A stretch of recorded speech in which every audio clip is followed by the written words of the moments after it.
जैन साथियों finally RRC group D 20 अगस्त full paper analysis जितने भी मैक्सिमम रियल क्वेश्चन थे वे यहाँ पर प्रोवाइड कराए जाते हैं, क्योंकि वीडियो को बनाने में उससे टाइम लगता है जिसके 100% रियल और ऑथेंटिक होते हैं। यहाँ पर अगर आपने आज 20 अगस्त का फर्स्ट शिफ्ट का एनालिसिस दिया होगा तो दोस्तों आप बताना कि यहाँ पर ये एग्जाम में क्वेश्चन पूछे गए थे या नहीं, ताकि अन्य स्टूडेंट जो इस वीडियो को देखे उन्हें भी पता चल जाए कि यहाँ पर जो कंटेंट प्रोवाइड कराया जाता है वो कि 100% रियल और ऑथेंटिक होता है। क्योंकि वीडियो बनाने में और उसे को कंटेंट ढूंढने में बहुत समय लगता है, क्योंकि बहुत से होते हैं कि जो 5 मिनट एनालिसिस हुआ नहीं, एग्जाम खत्म हुआ नहीं, वीडियो अपलोड कर दी, कुछ क्वेश्चन अपने साइड से उठाते हैं और कुछ अन्य से उठाते हैं और अपलोड कर देते हैं। लेकिन उस जो क्वेश्चन पूछा गया है उससे अन्य कौन से फैक्ट बन सकते हैं और जो अन्य शिफ्टों में आपके लिए इंपॉर्टेंट कौन से हो सकते हैं, वे सारे यहाँ पर कवर करने का काम किया जाता है। और यहाँ पर आप देखोगे कि यहाँ पर जो एक क्वेश्चन 42वां संविधान संशोधन हुआ था, इससे आपके अन्य शिफ्टों में कितने क्वेश्चन पूछे गए यहाँ से आपको इसी क्वेश्चन से पता चल जाएगा। और यहाँ पर जो आज स्टूडेंटों के अटैम्प्ट रहे हैं वो अब मैंने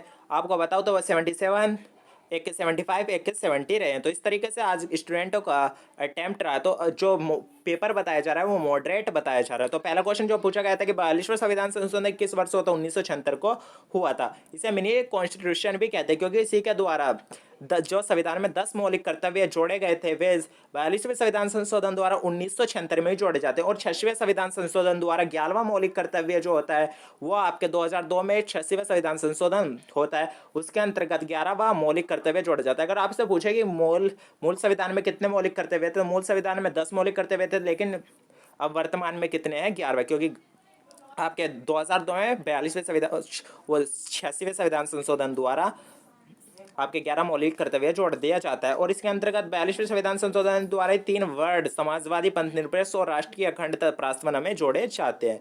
इस तरीके से जो भी इंपॉर्टेंट फैक्ट थे वे मैंने आपको कवर कराए। और 10 वो 1 मिनट में बता देता हूँ। जो भाग 4A के अंतर्गत आपके मौलिक कर्तव्य आता है और आर्टिकल 51A के अंतर्गत इसे रखा गया। और नेक्स्ट क्वेश्चन पूछा गया था कि आधुनिक आवर्त सारणी में प्राकृतिक तत्व कितने, तो 94 अकॉर्डिंग टू एनसीईआरटी। दोस्तों आप बताना कि 98 आपने ऑप्शन लगाया 94, क्योंकि अकॉर्डिंग टू ल्यूसेंट जो बुक है उसने 98 माना और 94 उसके अनुसार है। नेक्स्ट क्वेश्चन पूछा गया था कि मशरूम किस प्रकार की जीव है, तो मशरूम आपने देखा होगा कि गांव से बिलोंग करते हो तो मशरूम इस तरह की आपको दिखाई देती है जिसकी सब्जी उपजी बनाई जाती है, तो यह एक मर्त्यजीवी है। नेक्स्ट क्वेश्चन पूछा गया था कि आवर्त सारणी में बाएं से दाएं चलने पर परमाणु क्रमांक पर क्या प्रभाव पड़ता है। सॉरी, यहाँ पर परमाणु त्रिज्या है, परमाणु त्रिज्या पर क्या इफेक्ट पड़ता है। टाइपिंग मिस्टेक है, सॉरी चाहेंगे आपसे। अगर बाएं से दाएं चलते तो परमाणु त्रिज्या घटती है और ऊपर से नीचे आने पर परमाणु क्रमांक की यानी कि परमाणु क्रमांक बढ़ने के साथ साथ परमाणु त्रिज्या आपकी बढ़ती है। ऊपर से नीचे आओगे आवर्त सारणी में तो परमाणु त्रिज्या बढ़ेगी और बाएं से दाएं जाओगे तो परमाणु त्रिज्या घटेगी, क्योंकि जिस तरीके से आपका परमाणु क्रमांक इस तरीके से नू बढ़ता जाता है, बाएं से दाएं जाने पर आपका परमाणु क्रमांक बढ़ता है। जिस तरीके से बाएं से दाएं जाओगे तो परमाणु इनमें इलेक्ट्रॉनों की संख्या बढ़ती जाएगी और नाभिक इन्हें अपनी ओर आकर्षित करते जाएगा तो उसकी त्रिज्या घटती हुई चली जाएगी। अगर ये परमाणु क्रमांक ही पूछा होगा तो बाएं से दाएं जाने पर परमाणु क्रमांक बढ़ता है। नेक्स्ट क्वेश्चन जो पूछा था कि समतल दर्पण के लिए कौन सा सही है, यहाँ पर टाइपिंग मिस्टेक है, ये परमाणु त्रिज्या है दोस्तों। नेक्स्ट क्वेश्चन पूछा गया था कि निम्नलिखित में से कौन सा विकल्प समतल दर्पण के लिए सही है, तो ऑब्जेक्ट जितनी दूरी पर होगा उसका प्रतिबिंब भी उतनी दूरी पर बनेगा, बिल्कुल करेक्ट आंसर है। इमेज मिरर के यानी कि प्रतिबिंब दर्पण के पीछे बनेगा, बिल्कुल सही है, पीछे बनेगा। तो इसके सारे करेक्ट ऑप्शन हो जाते, क्योंकि 3 ऑप्शन दिए हुए थे और एक उपलब्धि अभाव दिया हुआ था, तो जो सा है तीसरा था। तो जब 2 करेक्ट हुए तो तीसरा अपने आप। अगर फोकस दूरी को दुगना कर दिया जाए तो वक्रता त्रिज्या पर क्या इफेक्ट पड़ेगा, ये क्वेश्चन पूछा गया। तो अच्छा खासा इंपॉर्टेंट क्वेश्चन। अगर मैं इसको एक आपके अवतल दर्पण बनाऊं और यहाँ पर इसका वक्रता केंद्र सी हो गया और यहाँ पर इसका फोकस एफ हो गया, फोकस एफ हो गया और वक्रता केंद्र सी हो गया। और यहाँ पर अगर मैं आर देखूं, आर बराबर कितना होता है 2f देखने को मिलता है और यहाँ पर पोल पी होता है।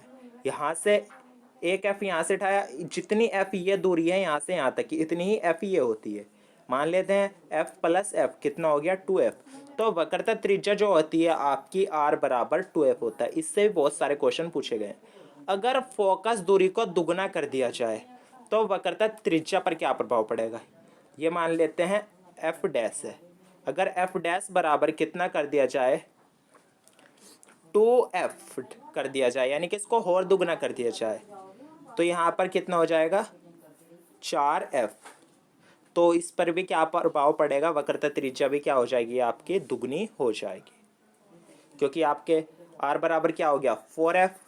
4f में अगर आप देखोगे तो आर बराबर 4f हो गया, तो 2 गुना 2f लिख सकते हो। 2f की वैल्यू क्या थी आर डैश का यहाँ पर वैल्यू रख दोगे तो यह कितना हो जाएगा 2 गुना हो जाएगा परिवर्स वाली वक्रता त्रिज्या का। तो साधारण बजट और रेल बजट कब तक एक साथ प्रस्तुत किए जाते थे, जो 2017 से। ठीक है, नेक्स्ट क्वेश्चन पूछा गया था कि तेजस्विनी योजना किस राज्य में चलाई गई है, तो झारखंड इसका करेक्ट आंसर है, झारखंड में तेजस्विनी योजना चलाई गई। नेक्स्ट क्वेश्चन पूछा गया था कि संवेदना योजना का संबंध किस मंत्रालय से। पहली शिफ्ट में वो पूछा गया था, रिपीटेड क्वेश्चन है कि संवेदना योजना है वो किससे संबंधित है, तो कोविड-19 से संबंधित है। जो कोविड-19 पीड़ित व्यक्ति है उनसे संबंधित है। महिला और बाल विकास मंत्रालय द्वारा इस योजना का चलाया जाता है, या क्रियान्वयन किया जाता है। परख नली में चुंबकीय क्षेत्र का सबसे ज्यादा चुंबकीय क्षेत्र जो होता है किस स्थान पर, अगर ये मैं इस तरह की परख नली बनाऊं इस तरह की, तो चुंबकीय क्षेत्र सबसे अधिक कहाँ होता है। अगर आप इसके सेंटर पर देखोगे तो यहाँ पर सेंटर पर सबसे ज़्यादा आपको चुंबकीय क्षेत्र देखने को मिलता है, और यहाँ पर जो नीचे देखोगे तो वहाँ पर सबसे कम चुंबकीय क्षेत्र देखने को मिलता है। तो सेंटर पर सबसे ज़्यादा चुंबकीय क्षेत्र मिलता है। और मैं एक बार बात करें, एक मछली का चित्र दिया हुआ था, उसमें पूछा गया था कि जो मछली है वो कहाँ से सांस लेती है, तो गिल्स के द्वारा, ये गलफड़ों के द्वारा। मछली सेंटर को बोलते हैं हिंदी मीडियम के तो केंद्रक, तो गलफड़ों के द्वारा जो होती है मछली सांस लेती है। 2 बल्ब दिए हुए थे, समांतर क्रम में लगे हुए थे, और 220 वोल्ट की सप्लाई दी जाती है, तो कौन सा बल्ब तेज बलेगा। यहाँ पर 2 क्वेश्चन आपके बन सकते हैं अन्य शिफ्टों में। एक तो 20 वाट का, वो सॉरी 30 वाट का, एक 50 वाट का समांतर क्रम में। किस तरीके से, अगर मैं इस तरीके से बनाऊं, एक यहाँ पर इस तरीके से एक बल्ब ये रहा, एक बल्ब ये रहा, ये आपके 2 बल्ब हो चुके हैं।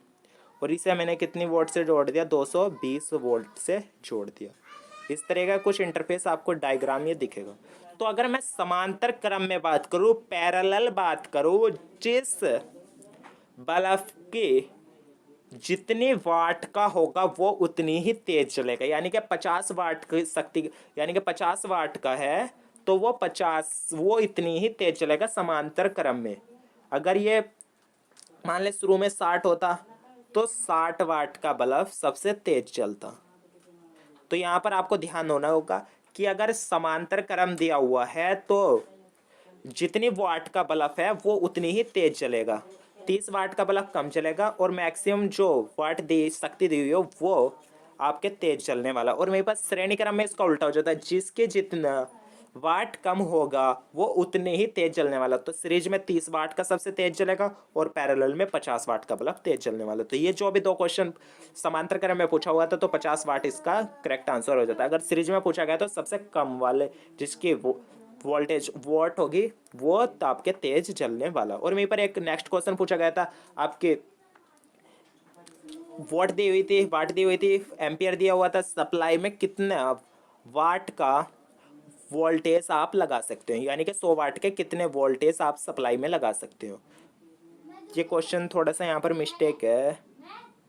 यहाँ पर अगर आप देखोगे तो P बराबर होता है VI, यानी कि वोल्टेज कितनी दी हुई है आपकी, विभवांतर कह सकते हैं, तो 220। इसकी मल्टीप्लाई करोगे तो आपकी शक्ति आ जाएगी। शक्ति कितनी आएगी, इनकी मल्टीप्लाई करना तो 3300। इतने वाट का P बराबर VI होता है, शक्ति का मात्रक वाट होता है, विभवांतर का मात्रक आपके वोल्ट होता है। अगर आप इसकी बात करोगे तो P बराबर VI 334 कितने के बनाने, 100 के, तो 100 से डिवाइड कर देना, नंबर ऑफ बल्ब निकल जाएंगे। तो 33 बल्ब हम सप्लाई से जोड़ सकते हैं 220 वोल्ट की। जब उनमें 15 एम्पियर का करंट प्रभावित किया जाएगा तो 100 वाट के कितने बल्ब लगा सकते हैं। तो ये यहाँ पर बल्ब मिस प्रिंटिंग है, तो बल्ब 100 वाट के हम कितने 33 लगा सकते हैं। तो इसका करेक्ट आंसर 33। नेपाल से कौन सी नदी निकलती है, तो कर्णाली रिवर इसका करेक्ट आंसर हो जाएगा। एक पूछा गया था कि त्रिपिटक का संबंध किससे, बौद्ध धर्म से इसका संबंध है। अब जो भी इससे अन्य शिफ्टों में एग्जाम में क्वेश्चन बन सकते हैं कि बौद्ध धर्म का संस्थापक कौन थे, गौतम बुद्ध। जन्म कब हुआ, 563 ईसा पूर्व। जन्म स्थान कपिल वस्तु के लुम्बिनी नामक स्थान पर। लाइट ऑफ एशिया किसे कहा जाता है, गौतम बुद्ध को कहा जाता है। और वहीं पर गौतम बुद्ध के पिता का नाम शुद्धोधन, बचपन का नाम सिद्धार्थ, माता का नाम माया देवी, सौतेली माता का नाम प्रजापति गौतमी, बेटे का नाम यानी कि बुद्ध के बेटे का नाम राहुल। और बुद्ध ने कितने वर्ष की अवस्था में ग्रह त्याग किया? 29 वर्ष की। ग्रह त्याग को क्या कहा गया? महाविष्कर्मण। प्रथम गुरु किसने बनाया? अल्लाह कलाम को बनाया था। और बुद्ध ने के दूसरे गुरु का नाम क्या है? रुद्रक। और वहीं पर नेक्स्ट क्वेश्चन बन सकता है कि 5 ब्राह्मणों को बुद्ध ने अपना शिष्य कहाँ बनाया? उर्वेला में अपना शिष्य बनाया था। वहीं पर बुद्ध के 5 शिक्षकों का नाम ये पूछ सकता है। और वहीं पर 35 वर्ष में 6 वर्ष तक कौन से वृक्ष के नीचे? तो पीपल के वृक्ष के नीचे ज्ञान की प्राप्ति हुई तो के बाद सिद्धार्थ को क्या कहा गया? गौतम बुद्ध कहा गया। नेक्स्ट जो क्वेश्चन पूछा गया था कि गौतम बुद्ध को ज्ञान की प्राप्ति किस रात्रि हुई? तो वैशाख पूर्णिमा की रात्रि को हुई थी। सिद्धार्थ का गोत्र क्या था? तो गौतम। यहीं पर अगर आप ये वीडियो हमारे यूट्यूब पर देख रहे हैं तो प्लीज़ चैनल को सब्सक्राइब और वीडियो को लाइक करने बिना मत भूलना। ये इंपॉर्टेंट है, किसी भी आप अगर यूपीएससी की तैयारी कर रहे हो या एसएससी की तैयारी कर रहे हो या आप बैंकिंग की तैयारी कर रहे हो, सभी के अंतर्गत जो भी इंपॉर्टेंट क्वेश्चन है वे हमारे इस स्टूडेंट स्ट्रगल चैनल पर प्रोवाइड कराए जाते हैं। अगर मैं बात करूँ, बुद्ध ने अपना प्रथम उपदेश कहाँ दिया था? तो सारनाथ में। और गौतम बुद्ध ने अपने उससे उपदेश दिया, उसे क्या कहा गया? धर्म चक्र प्रवर्धन कहा गया, यानी कि ज्ञान प्राप्ति को उनके जो ज्ञान प्राप्त हुआ उसे धर्म चक्रवर्तन कहा गया। ग्रह त्याग न इनका महाभीष्म कर्मण कहा गया। त्रिरत्न क्या थे इनके? बुद्ध संघ धम्म और बुद्ध कालीन धर्म। ये जितने भी इंपॉर्टेंट क्वेश्चन थे वे मैंने यहाँ पर आपको प्रोवाइड करा दिए। आप इसके डिस्क्रिप्शन बॉक्स में टेलीग्राम चैनल और वहाँ से डाउनलोड कर आप प्रैक्टिस कर लेना। वॉशिंग सोडा में पानी के मॉलिक्यूल पूछे गए थे, तो 10 मॉलिक्यूल होते हैं। और वहीं पर पूछा गया था कि 2 फरवरी को किस प्लेयर का जन्मदिन बनाया जाता? हॉकी प्लेयर का। तो हॉकी प्लेयर थे केडी सिंह, इनका जिनका पूरा नाम है कुंवर सिंह दिग्विजय। इनका जन्मदिन 2 फरवरी को बनाया जाता है। इन्हें एशिया का स्पोर्ट्समैन 1953 में चुना जाता है। अभी हाल ही में क्यों पूछा गया? क्योंकि लखनऊ में इनके नाम पर एक स्टेडियम का निर्माण किया गया, इसीलिए यह क्वेश्चन आपसे पूछा गया था। तो बहुत सारे जो जितने भी जिनसे भी मैंने इंटरव्यू लिया उन्होंने क्वेश्चन स्टूडेंटों ने बताया कि ये क्वेश्चन हमें पता नहीं चला, हम छोड़कर आ गए। तो दोस्तों ये क्वेश्चन भी इसी तरीके का। तो दोस्तों ये वीडियो आपको कैसी लगी कमेंट बॉक्स में जरूर बताना। अगर आप इसी तरह का एनालिसिस देखना चाहते हैं तो स्टूडेंट स्ट्रगल चैनल को सब्सक्राइब किए बिना मत जाना।